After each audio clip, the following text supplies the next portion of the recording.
Hey guys, in this tutorial I'm going to walk you through some common mistakes that beginners make when drawing eyes, and then I'm going to give you some good tips on how to create a more realistic eye. I'm Kirsty Rebecca and I make drawing and painting tutorials that are easy to follow even if you're just starting out. If you did want to follow along with a full step-by-step real-time version of this eye, and then you can click on the link in the description to my Patreon channel. So first I'm going to take you through the don'ts version of this eye and just go through some of the mistakes that a lot of beginners make. So the first mistake is not using the right paper. It's really common for beginners, especially when you're starting out with pastel, to just want to use a really cheap paper because you're just practicing or you don't really want to spend that money to start with. But in a lot of other mediums, you can get away with doing that, but with pastel specifically, you really need a good quality paper, especially if you want to work with this technique where you need a few layers to actually get that realistic result. So the paper that I use for every one of my pastel pieces is a Clairefontaine pastel mat. It's quite a smooth velvety surface in comparison to some sanded pastel papers, but it's also not as smooth as some other generic pastel papers labelled as pastel paper. It allows you to add a lot more layers, which in turn creates a more realistic effect. So when it comes to your outline, some people don't spend long enough on the outline and they just really quickly get a sketch down and then go straight into the colouring. And they don't really look at their reference photo much at all. Some people also do the outline too dark, which can actually lead to those outlines showing through at the end of your piece, which makes it look a little cartoony and just not as realistic. And especially when people are drawing eyes, a lot of the time you sort of assume what an eye looks like, and a lot of people draw an oval shape with pointed corners and then they sort of leave this little gap in the corners for the pink bits, and then they draw the iris, which is a big circle in the middle of the eye with a pupil right in the center and then a little white highlight there as well. This might look good as a cartoon, but it's not the most realistic way to draw an outline. The next thing is that people tend to want to use a certain colour for skin tones, especially Caucasian skin tones. They'll find a light sort of pinky peachy colour and then use that for the majority of the skin, and then we'll come through with one colour for the shadows and one colour for the highlights. And another common problem with skin is that a lot of people, especially when they're first starting out, are quite scared to go dark or don't realise that they're not actually going dark enough. A main problem is that their shadows are not as dark as what they should be, and even their mid-tones can also be quite light. So another problem that people have that's specific to pastel is that in the first few layers, people tend to add too much pastel. And the problem with that is that you won't be able to add any fine details on top of that because there's only a certain amount of layers that you can add, especially with pastel. And when it comes to the white area of the eye, people tend to think that the white area is just white because that's kind of what you see in real life. But when you look at a reference photo, there's actually a lot of different colors and shadows and that kind of thing in the white area of the eye. And the same goes with the highlight of the eye as well. A lot of people tend to put a square highlight or a circle or just like a little moon shape or whatever in the top right-hand corner of the pupil, and that's usually where most people place the highlight, and they usually just do it straight white, and that's not necessarily the case for a lot of eyes as well. So moving on to the eyebrow area, a lot of beginners tend to block in the eyebrow area in the first layer with a brown or whatever colour the hairs on the eyebrow is, and that usually makes the eyebrow look super dark, and it's also really hard to get those details on top, and it can look quite bushy, like there's sort of like a caterpillar stuck on top of the eye there. So moving on to the detail layer of the eyebrow, try not to do all of your hairs in the exact same direction, all starting and stopping at the exact same spot on an eyebrow, and try not to use the same colour all the way through without any highlights or shadows. A lot of people also tend to outline certain areas like the edges of the eyebrow and the crease that's in the eyelid, as well as also outlining the eye itself. And again, this can look quite cartoony because in real life there aren't outlines on people. The reason that you're seeing a sort of a line is because it's a shadow there. Another common mistake is that people don't blend in between each layer. So that's something that's quite important when you're working with pastel, especially on pastel mat, so that way you can add some more layers. And I'll talk about that in the more realistic version of the eye as well. When it comes to the iris itself, a lot of beginners tend to do these sort of spoke-like patterns around the eye. So they'll do a really dark outline around the iris, which is what's actually on the eye, but it's not as harsh as a lot of people draw them. And then they do these little spoke patterns coming from the pupil out towards the outside of the iris. And especially with blue eyes, a lot of people tend to just use a dark blue and a light blue to try and get in all the colors and the textures and the patterns in the eye without varying the color at all. And a lot of beginners tend to just go straight to black on the pupil and the outline around the iris, as well as the lash line and the eyelashes as well. And I also use black in my artwork, but I'll talk about that in a little bit. You don't just want to use black straight away by itself in those areas because it can look quite cartoony and quite flat. And talking about the eyelashes, try not to just draw the eyelashes all the way across, coming out from the lash line in a straight line, kind of looking like some sort of insect legs going across the top of the eye. There's actually quite a lot of variation in the way that the eyelashes curl and where they're actually coming from on the eye. A lot of beginners tend to overlook adding in a lash line, and they just end up doing a black line around the eye that indicates kind of the lash line. But that's not as realistic as if you actually drew the lash line like you see in the reference photo.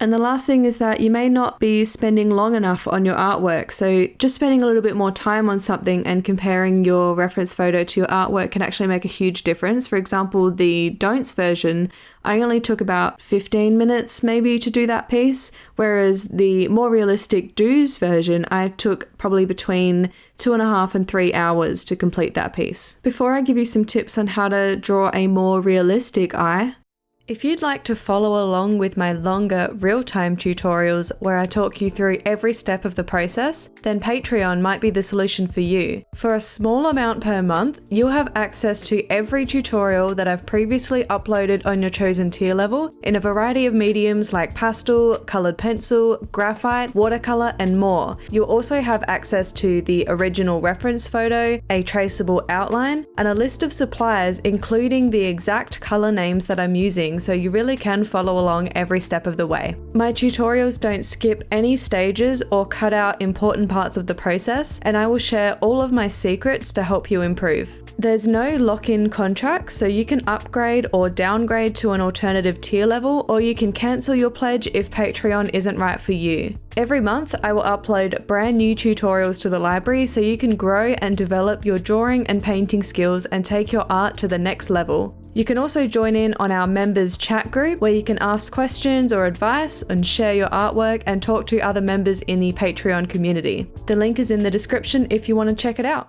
So moving on to the do's version, I'm going to give you some really great tips to help make this eye look a lot more realistic. The first is to start out with a good paper, and like I recommended earlier, I like the Clairefontaine pastel mat because it allows you to add a lot of layers and it ends up with a nice smooth result in the end. I also make sure that I'm using a reference photo, and that's really important when you're working realistically to make sure that you're looking closely at a reference photo and including all those little things in your artwork as well. You want to spend more time looking at your reference photo than you're actually working on your own art. Make sure that you take time to create an accurate outline. So whatever method you want to use for that, whether you want to use the grid method or you want to just trace straight onto your paper or freehand it or whatever, just make sure that you're spending a good amount of time getting that outline accurate to start with. If you want to use the grid method or freehand method, I'd recommend doing that on a separate piece of paper if you're going to work on the pastel mat, because erasing on this paper doesn't work really well and it also can damage the paper. So I'd recommend doing it on a separate piece of paper, and then all you need to do is rub some pastel on the back of that paper, turn it over on top of your pastel mat, and then just trace over the lines that you've created, and that will come through onto your pastel mat.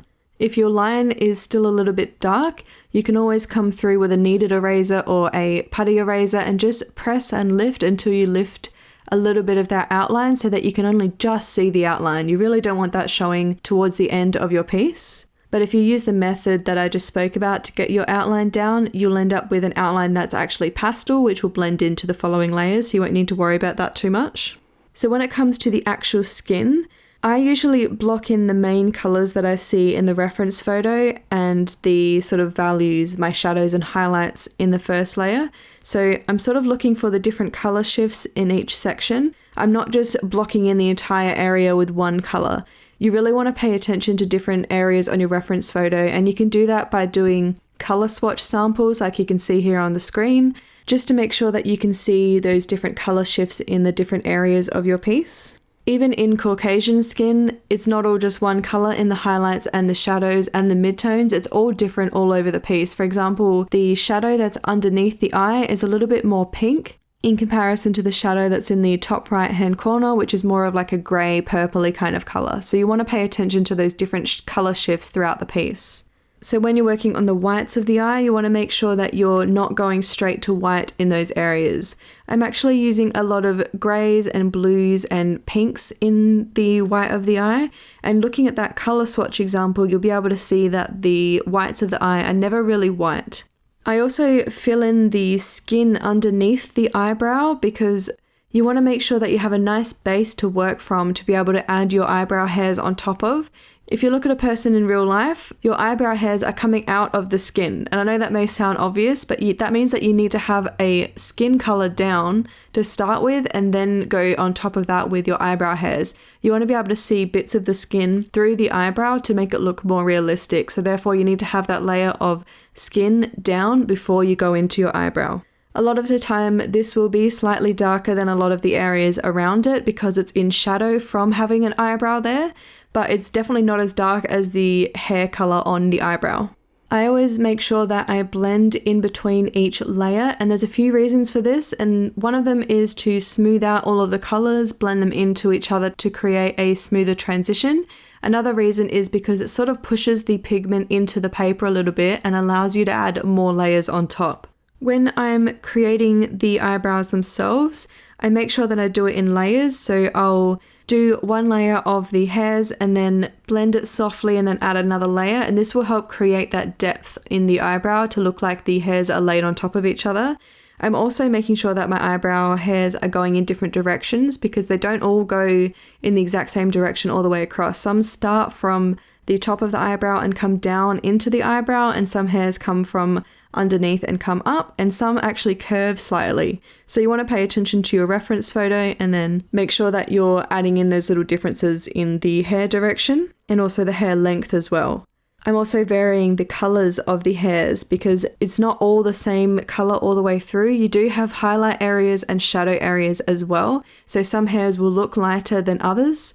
And I'm saving my darkest hairs towards the end because when you blend out the eyebrow a little bit, it tends to soften the color down a little bit as well. So if you just save those darkest hairs for the final layer on the eyebrow, that will help make them pop a little bit better. When it comes to the iris, on blue eyes especially, it's not all blue. Like I do use quite a few different blues in there, but I'm also using a lot of greys. There's also some pinks and purples and sort of like a greeny kind of color as well throughout there. You don't want to just use blue on a blue eye because it's going to look really unnatural. A lot of blue eyes have quite a lot of grey in there. You also want to make sure that you're looking at the different textures throughout the iris. It's actually not the same all the way around the iris. There's different amounts of light sort of lines and textures in there as well as dark textures on some parts of the eye, like on the right hand side of the iris. It's a little bit darker than the colors that are on the left hand side. So again, just pay attention to your reference photo and look out for those kinds of things. The line that's around the iris is actually not just black as well. I do use black in that line, but I also layer it with other colors like dark blues or greys and things like that to stop it looking as flat. Because if you use black by itself in your artwork, it can look quite dull and just not as rich and vibrant as if you layered in other colors with it. Also, if you look at the left-hand side of the iris, that line that's around the edge there is actually not as dark as the right-hand side. It sort of fades into the white area of the eye a little bit more. So you don't want to just go from a really harsh black line into the white area of the eye. Just pay attention to your photo and then look at that transition and see if there's a mid-tone color in there that sort of softens those two edges. And it's the same with the pupil as well. You want to make sure that you're not just using black in that area. If you're going to use black, also use other colors in with it so it's not as dull. In my case, I used a dark blue in with the black, which helps create a more richer, deeper color. And you'll notice that the highlight on my eye is not a little small circle. It's actually a mixture of different shapes that sort of curve around the shape of the eye as well. And it's not just white. I've included other colors that I see in that highlight, which are some sort of light grays and blues. And there's also some reflections of the eyelashes showing through that highlight as well. So make sure that you're not just doing one solid shape that's white, pay attention to that highlight that's in your reference photo and try and copy what you see there. When you're doing your eyelashes, you want to make sure that they're coming out of the right spot. So you would have noticed that my lash line is actually a slightly darker version of the skin color. So it's actually got a lot of oranges and browns in the lash line. It's not a black solid line that goes around the outside of the eye. And when I'm doing my eyelashes, I don't just start with black. I'm actually starting with a dark brown and coming through to some of the eyelashes before going in with other colors. So I used a black and also a dark blue in the eyelashes as well. The top lashes also tend to look a little bit darker than the bottom lashes in a lot of cases. And that's sometimes to do with the makeup that people are wearing or just thicker lashes on the top in general. So you want to pay attention to the way that they curve. Some of them curve slightly down over the top of the white bit and then come up over the top of the crease of the eye. So you want to pay attention to those different directions and lengths of the eyelashes as well, because when it gets to the corner of the eye, closer to the nose, they tend to be a little bit shorter there as well. And the same with the bottom part of the eye. Those eyelashes are quite short as well. I'm also paying attention to little things like the veins in the eyes. I've just really subtly added in some of those veins and also some of the highlights where the white bit of the eye meets the top and the bottom. There's a really bright highlight because of the wetness of the eye. And in the corner of the eye, there's a couple of bright highlights as well because of the same reason. So you want to pay attention to little details like that. And I've also included some of the texture throughout the skin as well. In the corner of the eye, sort of underneath the eye towards the nose area, there's a little bit more texture there and a little bit more sort of rough looking texture. So I've made sure that I've come through and added a little bit of that texture there as well. And I've also added some of the blemishes that I can see on the skin. So some really light freckles and that kind of thing throughout the piece, just to give it a more realistic feeling.